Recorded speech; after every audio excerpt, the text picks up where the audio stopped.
So let's start our today lecture. Our today lecture is mutagens, the agents which cause mutations in living organisms are known as mutagens. These mutagens are responsible for the modifications in the genetic material, mostly in the form of DNA. So these agents can be defined as mutagen is a physical, chemical, or biological agent that causes mutation by altering the genetic material, which possibly results in the disease condition. So, any physical, chemical, or biological agent which modify the genetic material and thus results in the mutation, and this modification or mutation it may result in the disease condition. So this modifying agent is known as mutagen. Simply we can say that mutagens are the agents that damage our genetic material, which is usually in the form of DNA and results in genetic abnormalities. These genetic abnormalities, these may be inherited or non-inherited. So if the mutation or the modification of the genetic materials occur in the germline cells, such type of mutation or modification, it is inherited or transmitted to the next generation. But if the modification of the genetic material, it occurs in somatic or body cells, such type of mutation or modification cannot be transmitted to the succeeding generations. Mutagens are classified as physical agents, chemical agents, and biological agents.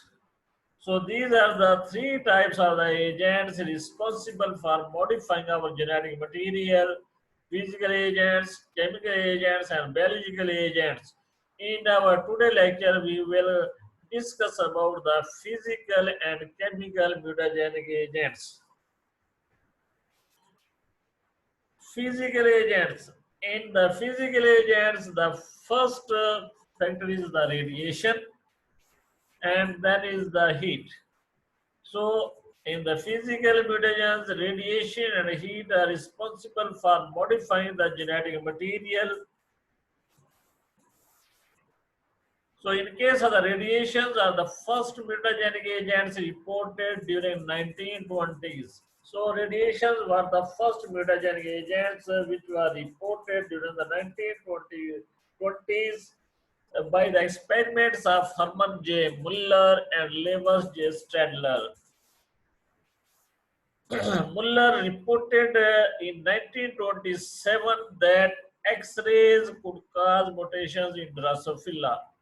In 1928, Lewis J. Stadler reported that X-rays could also induce mutations in barley. In addition to X-rays, other radiations which are mutagenic include UV rays, alpha rays, neutrons, and other ionizing and non-ionizing radiations.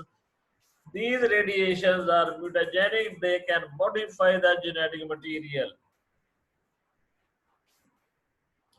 Usually, radiation directly damages the DNA or nucleotide structure, which might be either lethal or sublethal.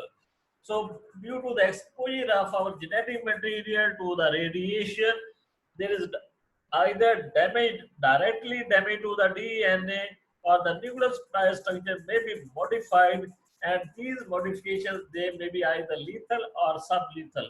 If the damage is uh, to a higher level, then this type of mutation or modification it may be lethal for the organism.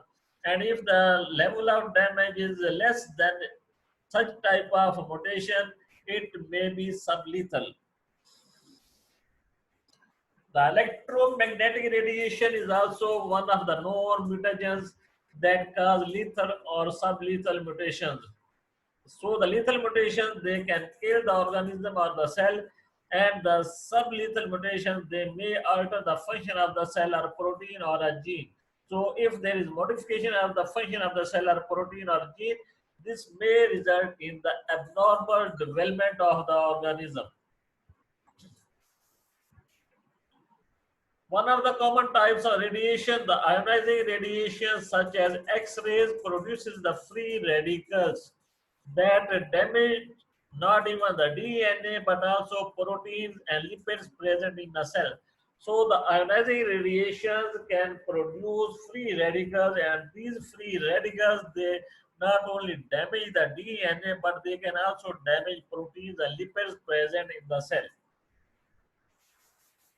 The rapidly dividing cells are a prime target for the ionizing radiations like X-rays. However, the severity of the damage depends on the dose of the radiation.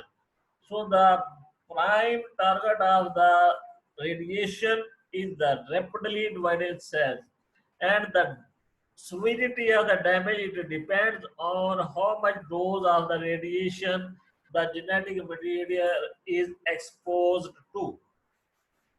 The radiation causes cross-linking of DNA or protein. So the effects after exposure to the radiation, they may include cross-linking of DNA or protein, chromosomal break, or the chromosome may be broken down into segments, strand break, or chromosomes loss.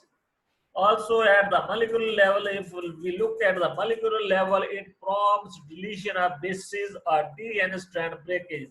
So, at the molecular level, there may be the deletion of bases or DNA strand breakage. The double-stranded DNA may be broken down.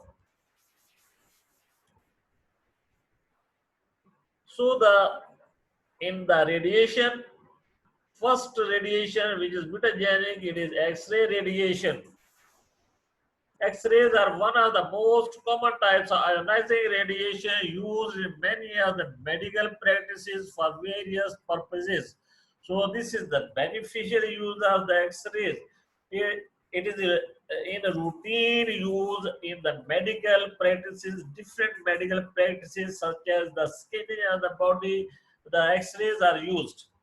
Also, the X-rays are also used in sterilizing practices. So, X-rays are one of the sterilizing agents. They can destroy microorganisms. So, X-rays are routinely used in the sterilizing practices to disinfect the different living body parts or the other utensils from the microorganisms. So the X-rays, they are also used during the sterilizing practices.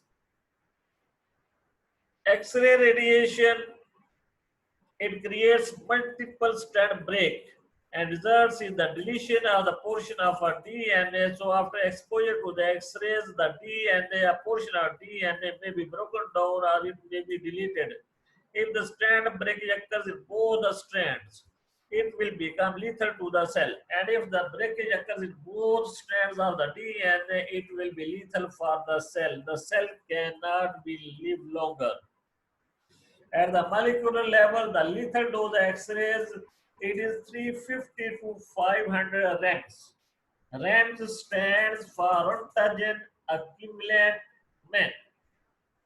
This REM, it is abbreviated from Roentgen Accumulant Man, the effect which can be done to the human body that is equivalent to the effect on other organisms. So the lethal dose of X-rays, it is 350 to 500 rand.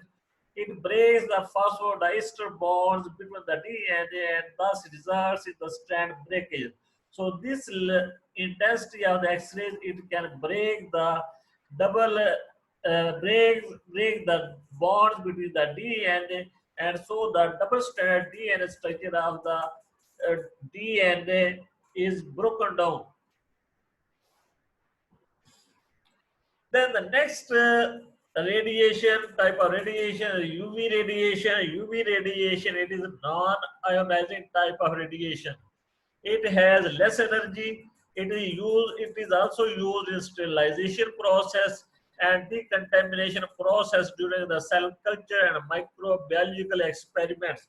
So UV radiation is routinely used during the tissue culture experiments to uh, decontaminate the environment and also for the sterilization process to kill the microorganisms.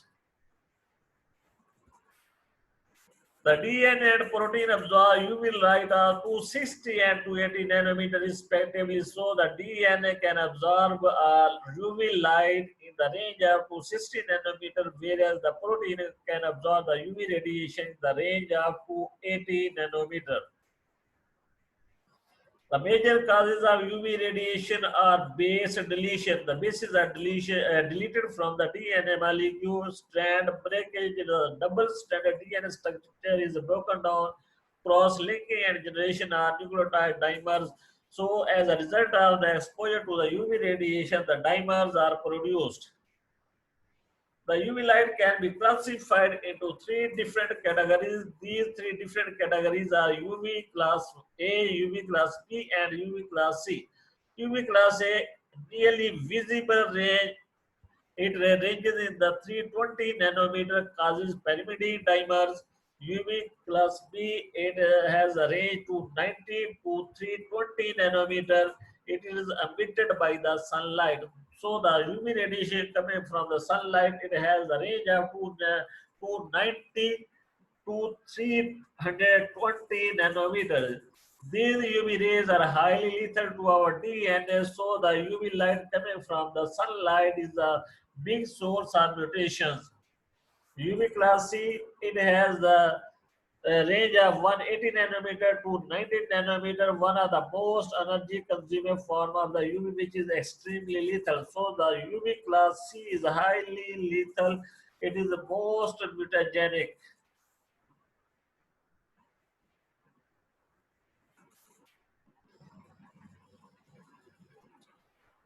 So as a result of exposure to the UV radiation, the dimer formation occurs. The UV-induced mutations are dimer formations such as thymine dimer and thymine cytosine dimer. So this is a normal double-stranded DNA after exposure to the UV radiation.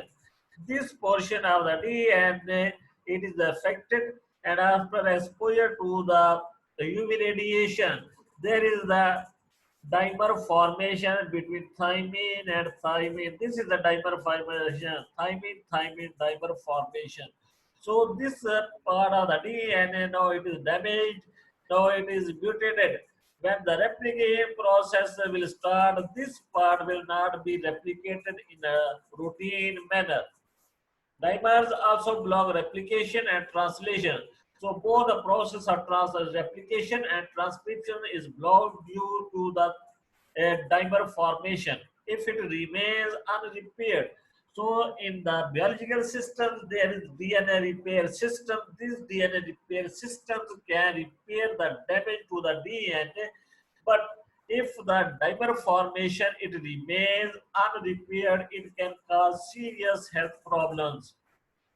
The formation of pyrimidine dimerization causes distortion in the structure of DNA and prevents the formation of replication fork during replication.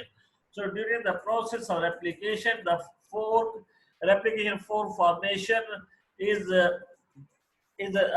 occurred. So this replication form formation during the replication process, it cannot be processed through this dimer formed portion of the DNA. So the process of replication will stop here.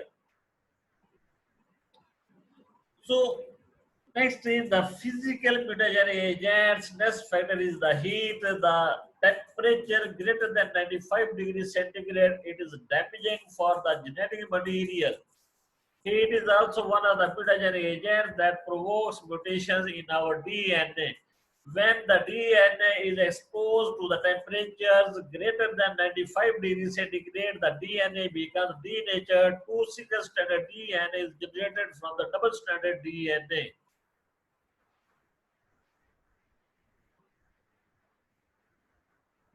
Extreme heat also damages DNA and breaks the phosphodiester bonds too. So due to the exposure to the extreme higher temperatures, the phosphodiester bonds of the DNA, they are broken down, thus the structure of DNA it is disturbed due to the exposure to the higher temperatures.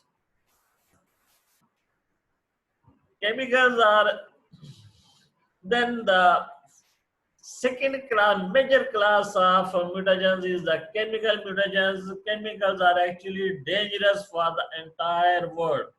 The first mutagenic effect of the nitrogen mustard was reported by Charlotte Oberbeck in 1942. So there was a report that nitrogen mustard gas it causes modifications in the genetic materials of the individuals which were exposed to the nitrogen mustard gas. So this nitrogen mustard gas it was heavily used during the World War First and World War Second. So in 1942, different individuals which were exposed to this nitrogen mustard gas, they were examined and it was found that their genetic material was damaged due to the exposure to this dangerous gas. The base in the category of chemical mutagens, the first major category is the base analogues. These base analogues, they are similar in structure to the bases adenine, thymine, cytosine, guanine, which are incorporated into our DNA. So these base analogues, they can also cause mutations in our genetic material. The base analogues are chemicals similar to the bases of DNA, purine and pyrimidines, or they are structurally resemble the DNA bases. Bromouracil and aminopurine are two common base analogues incorporated into DNA instead of normal bases during the process of replication. So during the process of replication, due to the errors in the replication process, the two base analogues, bromouracil and aminopurine, they are incorporated into the DNA. So this incorporation of bromouracil and aminopurine, it modified the genetic material. The 5-bromouracil are artificially synthesized molecules. It is a base analog utilized in the genetic research which is incorporated in